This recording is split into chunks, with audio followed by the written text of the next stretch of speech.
أعوذ بالله من الشيطان الرجيم. بسم الله الرحمن الرحيم.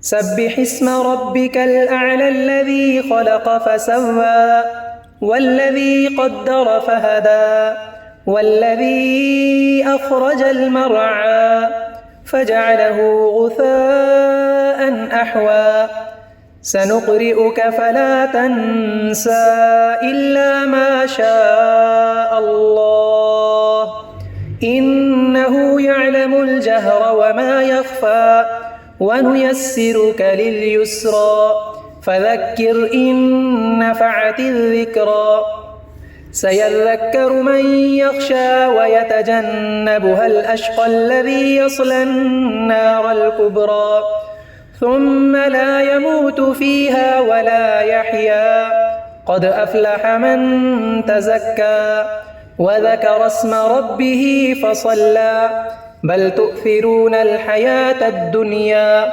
والآخرة خير وأبقى إن هذا لفي الصحف الأولى صحف إبراهيم وموسى.